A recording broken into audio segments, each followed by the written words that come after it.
Our cultures, our art, our businesses, all these are simply an extension of who we are.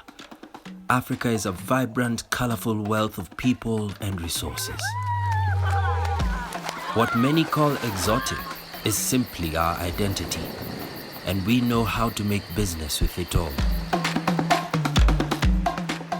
Africa has considerable natural resources, but the constant demand for raw Africa has led the world to believe they can only buy more raw materials and minerals than those with added value.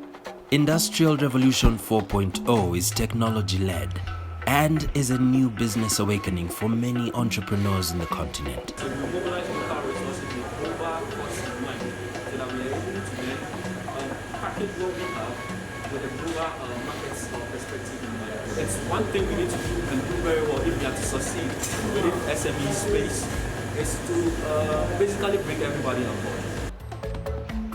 SMEs and informal businesses form 90% or more of the employment base of the average African national economy. Many now see the need to add value to those resources in order to create wealth that touches everybody. Any value addition must involve SMEs to be effective in empowering the general population, not simply because they are the majority, but because SMEs rely on Africa's heritage. Small businesses are primarily built on what matters to one's culture. When I was young, my father was a farmer, plus my mother. They could tell us that land should be looked at as something which is very good, and land is a part of life, that you can never live without land. When I grew up, I was introduced to cotton to grow it, but there was no seminars. We could plant anyhow we wanted to plant because we were not told how to preparing lunch earlier.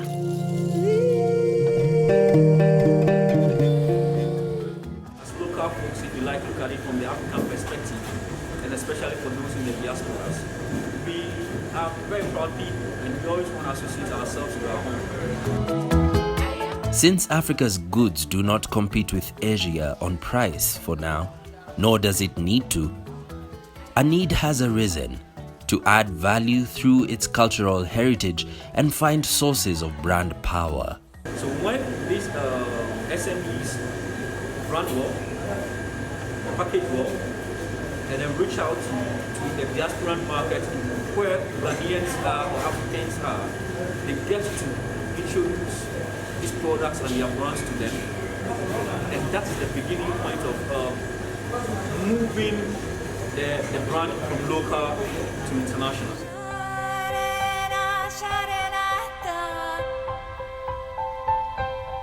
For example, during the wake of the COVID-19 pandemic, personal protective equipment, PPE, have become an essential for many manufacturers and businesses.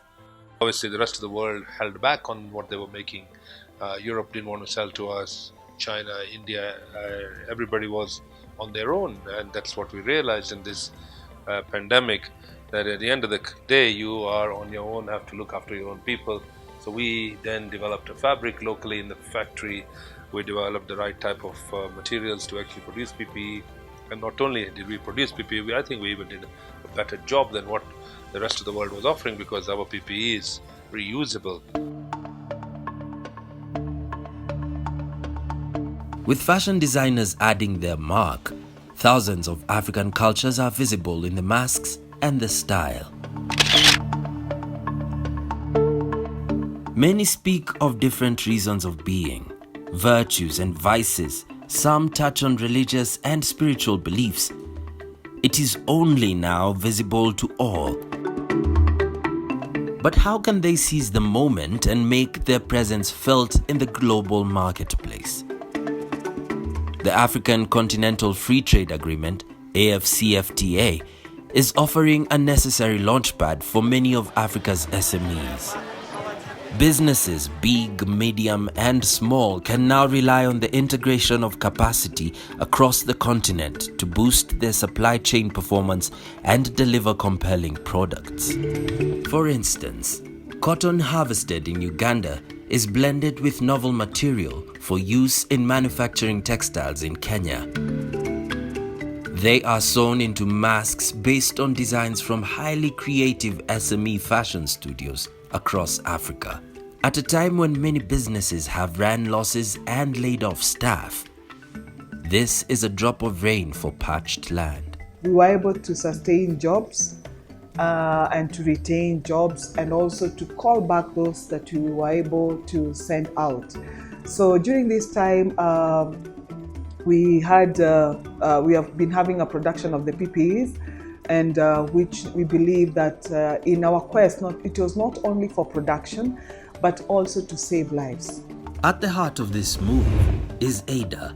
It is a multi-stakeholder initiative between Caravan, a spin-off of AfroChampions, and the Africa Union's Department of Trade and Industry.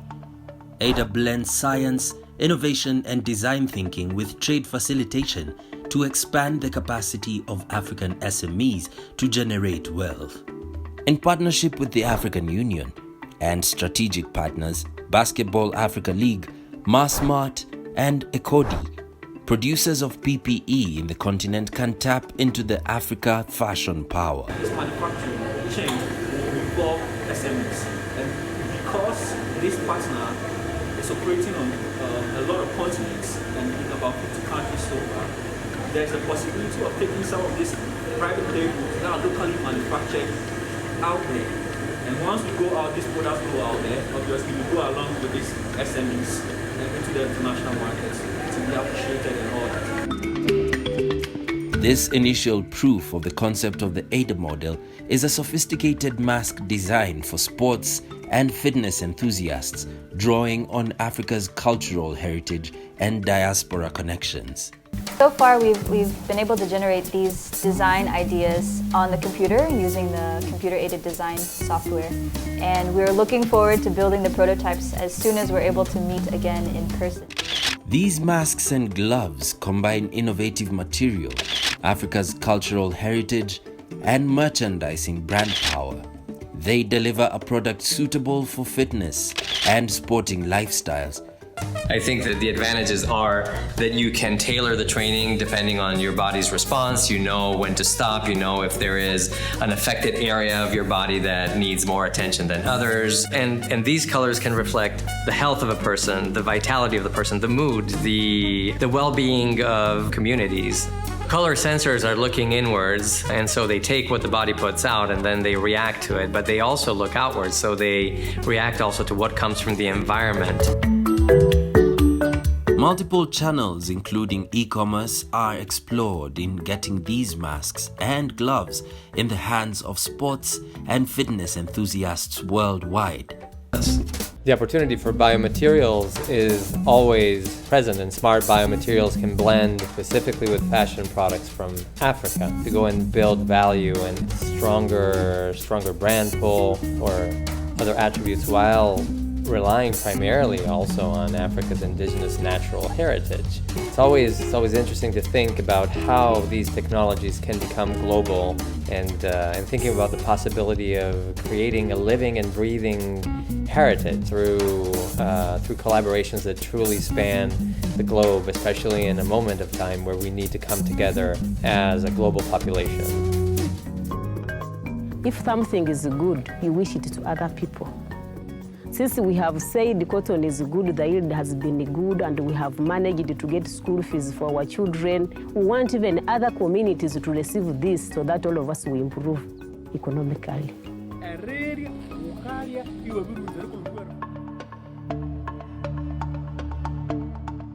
From the grassroots to the corporate C-suits, the wealth-creating power and uplifting Africa's creative talents is a pure example of how levelers of integration, technology, brand power, partnerships, and creativity can transform Pan-Africanism from merely being an ideal to a tangible reality.